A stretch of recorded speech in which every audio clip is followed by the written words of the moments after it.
ভাইরে ভাই, বাংলায় মাত্র 966 টাকায় খরচ হয়েছিল আমার পোখরা যেতে। ভাবা যায়? ইয়েস, একদম ঠিক শুনতে পেয়েছেন।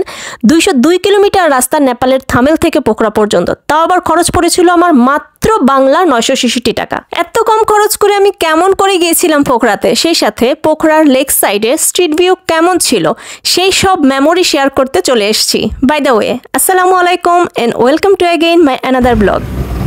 My son, hi, welcome. Hi. Hi, hi. এই ছিল সেই বাস যে বাসে করে আমি নেপালের থামেল থেকে পোখরাতে গিয়ে পৌঁছেছিলাম, তাও আবার 202 কিলোমিটার রাস্তা। আর কেমন করে এত কম খরচে মাত্র 1000 নেপালি রুপিতে গিয়ে পৌঁছতে পেরেছিলাম তার গল্প যদি শেয়ার করতে যাই তাহলে আপনাদেরকে যেতে হবে আমার সাথে আগের দিন রাত্রে। চলেন। হাতে এক্সট্রা একটা দিন পেয়ে থামেলের 3টে সাইট সিন করতে আমার সারাদিন চলে যায়। হোটেলে ফিরে এসেই নিচে নেমে যাই, খোঁজ নিতে শুরু করি ট্রাভেলস এন্ড ট্যুরসের সবগুলোতে। পরপর 2-4 জায়গায় কথা বলে যেইটুকু আইডিয়া পেলাম, অ্যাকচুয়ালি 1300 রুপির নিচে কোনো টিকিটই মিলবে না। ও হ্যাঁ, এখানে কিন্তু কথা আছে, 1300 রুপিতে যদি আমি যেতে চাই তাহলে আমাকে যেতে হবে পরের দিন সকালে, আর আজকে রাত্রে যদি আমি রওনা করি তাহলে আমাকে গুনতে হবে নগদে 2200 রুপি। মা গো মা, 2200 রুপি! চিন্তা করা যায়? কি বলে এরা? যেখানে সারাদিন হোটেলে না থেকে আজকে পুরো দিনের বিল পেমেন্ট করব, এর উপর এক্সট্রা 2200 রুপি খরচ করে এই অন্ধকার রাতে ঘুমাইতে ঘুমাইতে, যেখানে চারপাশে আমি কিছুই দেখতে পারবো না, এরকমভাবে এই অবস্থায় এক্সট্রা 2200 রুপি খরচ করে পোখরাতে যাব? অসম্ভব ভাই। সিদ্ধান্ত চেঞ্জ, আমি কালকে খরচ কমিয়েই দিনের বেলা যাচ্ছি পোখরাতে। ব্যাস, সিদ্ধান্ত ফাইনাল। এজেন্সি থেকে টিকিট কনফার্ম না করে বেরিয়ে পড়লাম এবং ভাবলাম যে আশেপাশের লোকজনের সাথে একটু কথা বলি, অন্য কি ওয়ে আছে অ্যাকচুয়ালি আরও খরচ কমিয়ে কিভাবে পোখরাতে যাওয়া যায়। সেই উদ্দেশ্যে এই দোকানটাতে ঢুকি এবং ওনার সাথে কথা বলতে গিয়ে বুঝতে পারি এজেন্সি থেকে টিকিট কেনাটা একদম জরুরি কিছু না। আমি যদি চাই তাহলে আমার খরচ আরো কিছুটা কমিয়ে নিয়ে আসতে পারবো। সেই ক্ষেত্রে এখান থেকে আমাকে হেঁটে যেতে হবে 10 থেকে 15 মিনিটের রাস্তা। ভদ্রলোকের কথার প্রেক্ষিতে আর গুগল ম্যাপ ধরে চলে গেলাম সোজা ট্যুরিস্ট বাস কাউন্টারে। সেখানে গিয়ে খবর নিয়ে যতটুকু ইনফরমেশন পেলাম, আসলে আগে থেকে টিকিট কাটাটা খুব জরুরি তেমন কোনো ব্যাপার না। আমি যদি চাই পরের দিন সকালবেলা ভোরবেলা ওখানে গিয়েও ইনস্ট্যান্ট টিকিট কাটতে পারবো। বিভিন্ন কোম্পানির ট্যুরিস্ট বাস এখান থেকে পোখরার উদ্দেশ্যে ছেড়ে যায় সকাল 6:30টায়। এক্ষেত্রে আমি যে কাজটা করেছিলাম, এখানে যে ভদ্রলোকের সাথে কথা বলেছিলাম ওনার কথার প্রেক্ষিতে এবং আরো 2-1 জনের কথার প্রেক্ষিতে আমি অ্যাকচুয়ালি সকালবেলা হাতে কিছুটা সময় নিয়ে ওখানে চলে গিয়েছিলাম। যাই হোক, রাতে হোটেলে ফেরার পথে এই ভদ্রলোককে অসংখ্য থ্যাঙ্কস জানাতে একদমই ভুল করিনি। ওনাকে থ্যাঙ্কস জানিয়ে সোজা হোটেলে চলে যাই। ভোর 6:45টায় হোটেল KTM কে চেক আউট করে মাত্র 10 থেকে 15 মিনিট সময় নিয়ে পায়ে হেঁটেই পৌঁছে যাই এই ট্যুরিস্ট বাস কাউন্টারে। ভাবতে পারেন আপনারা, আমি যদি রাতের বেলা আসতাম তাহলে আমার কত কিছু মিস হতো। এই যে চারপাশে এত সুন্দর প্রকৃতি, ঝর্ণা, নদী, পাহাড়, মাই গড, মানে এত কাছ থেকে এত সৌন্দর্য দেখা, এটা কি কখনো পারতাম যদি আমি রাতের অন্ধকারে আসতাম? কখনোই না।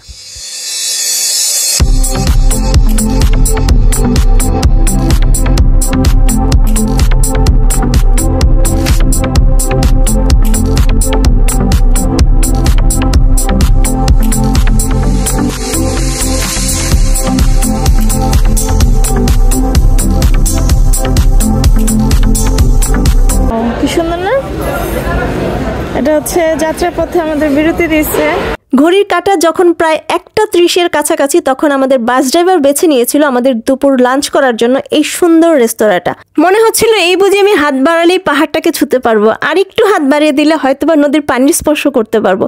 এত কাছ থেকে এই নদী এবং পাহাড়ের যে মিতালি, জাস্ট অসাধারণ লাগছিল তখন। এটা আমারে কে ছবি তুলে দিবে, এখানে কে ভিডিও করে দিবে?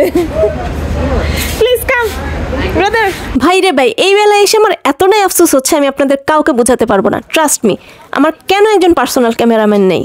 এই যে এত সুন্দর প্রকৃতি এত কাছ থেকে দেখতেছি, এই প্রকৃতির সাথে মানে নিজেকে একটুখানি ক্যামেরাবন্দি করতে পারতেছি না, খুব সুন্দর কোনো মেমোরি নিতে পারতেছি না।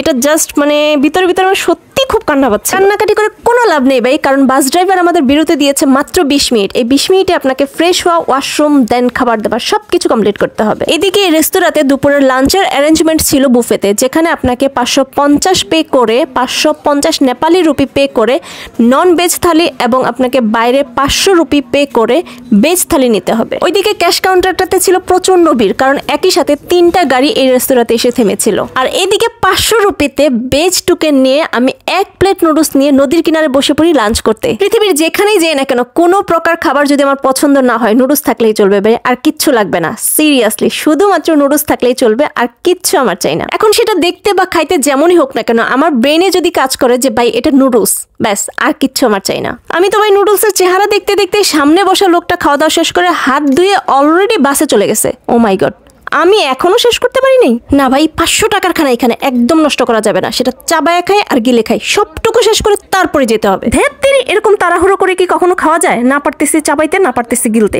শেষ পর্যন্ত এই যে প্লেটে এটুকু রেখে আমাকে উঠতে হয়েছিল, কিচ্ছু করার ছিল না।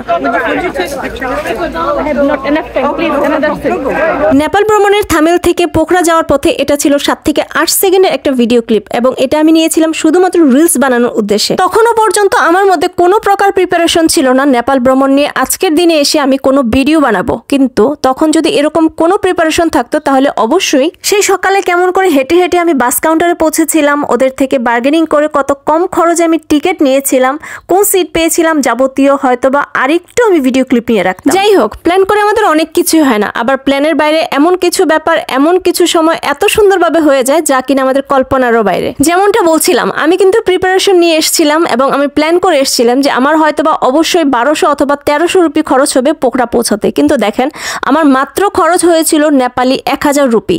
1000 নেপালি রুপিতে আমি পৌঁছে যাচ্ছি পোখরাতে। তো এই বেলায় এসে তো অবশ্যই আমাকে বলতে হচ্ছে আমার প্ল্যানের বাইরে যা হয়েছে, যেভাবে হয়েছে, যতটুকু হয়েছে অবশ্যই সুন্দরভাবে হয়েছে, আর অবশ্যই আমি এতে খুশিও হয়েছি। কেননা আগের দিন রাতে টিকিট কনফার্ম না করে পরের দিন সকাল সকাল হাতে কিছুটা সময় নিয়ে আমি যখন পৌঁছে গিয়েছিলাম টুরিস্ট বাস স্টপেজে, সেখানে গিয়ে নিজে যখন বার্গেনিং করে আরও 300 রুপি খরচ কমিয়ে মাত্র 1000 নেপালি রুপিতে টিকিট করতে পেরেছিলাম, তো সেটাকে অবশ্যই আমি ভালো বলবো। আর আমার যেটা মনে হয়েছে, সকাল সকাল গিয়ে যদি আপনি ওখান থেকে সরাসরি টিকিট নেন তাহলে অবশ্যই কিছুটা কমে পাবেন। কেননা ম্যাক্সিমাম বাসগুলোর ম্যাক্সিমাম সিট যখন ফাঁকা যায় তখন তারা চেষ্টা করে 100 বা 200 বা 400 টাকা কমে হলেও কোনো যাত্রী নিয়ে নেওয়ার জন্য। তবে এই ক্ষেত্রে কথা থাকে, অনেকে এসে বলবেন যে বাসগুলো হয়তোবা সার্ভিস একেবারেই হয়তোবা লোকাল না, একদম লোকাল না।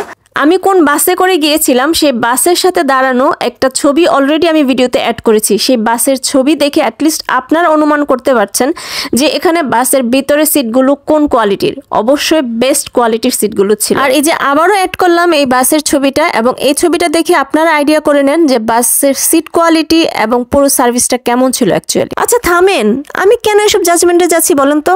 এসবে তো যাওয়ার কথা না আমার চিন্তা হচ্ছে আমি কতটা খরচ কমিয়ে নেপাল ঘুরে আসবো সেই দিকে ফোকাস করা, ব্যাস আর কিছু জানি না। পোখরার যখন অনেকটা কাছাকাছি চলে আসি তখন নিজের সিট ছেড়ে এভাবেই বাসের একেবারে সামনে এসে ড্রাইভার ভাইয়ের সাথে এবং হেল্পার ভাইয়ের সাথে কিছুটা মেমোরি নেই, সেই সাথে সামনে থেকে কিছু ভিডিও ক্লিপ নেই। এদিকে প্রায় ঘন্টাখানেক সময় যেতে যেতে এই নেপালি চালক ভাই এবং যে ওনার পাশে হেল্পার ভাইয়া আছেন, এই দুই ভাইয়ের সাথে আমার কথা হয় বিভিন্ন বিষয় নিয়ে।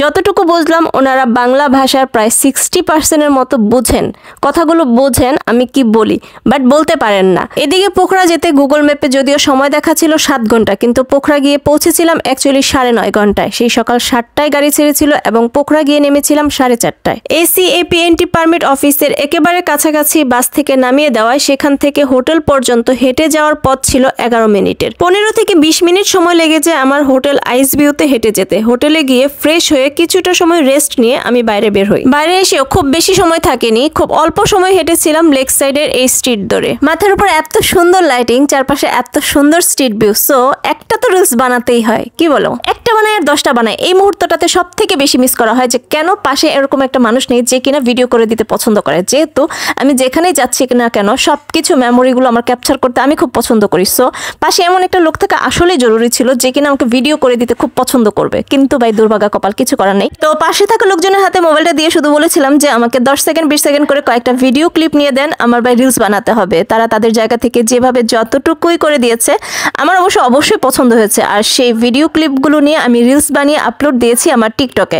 আপনারা চাইলে দেখে আসতে পারেন সময় করে। আশা করছি খারাপ লাগবে না, অবশ্যই পছন্দ হবে যে গানগুলো অ্যাড করে রিলস আমি বানিয়েছি এই ভিডিও ক্লিপগুলো নিয়ে। বহুত হয়েছে রে ভাই, আর না খাইতে হবে, খিদা লাগছে। ব্যাস নিলাম এই নেপালি থালি, খরচগুলো 300 রুপি। 300 রুপির এই নেপালি থালিতে কি কি ছিল যদি আপনাদেরকে বলি, চিকেন ছিল এবং ডাল ছিল, এটা ছিল সবজি, আর এই সবুজ সবজিটা খুবই টেস্ট ছিল, আমার কাছে খুবই পছন্দ ছিল। অনেকটা পালং শাকের মতো লেগেছিল, আর সাথে ছিল চাটনি। খাওয়া দাওয়া শেষ তো আর এক মুহূর্ত লেট করা যাবে না, সোজা রুমে যেতে হবে। সারা দিন জার্নি করা হয়েছে, প্রচুর টায়ার্ড, সো প্রচুর ঘুমাতে হবে অ্যান্ড সকাল সকাল ঘুম থেকে উঠতে হবে। ঘুম থেকে উঠে আগামীকাল ফার্স্ট আওয়ারে আমার কাছে হচ্ছে অন্নপূর্ণা বেস ক্যাম্প ট্রেকিং এর পারমিশন নেওয়া, after then bungee jump. So পরবর্তী ভিডিও সাজিয়েছি আমার বাঞ্জি জাম্পের এক্সপিরিয়েন্স নিয়ে। Till then everyone stay happy, bye bye. Okay, let's go.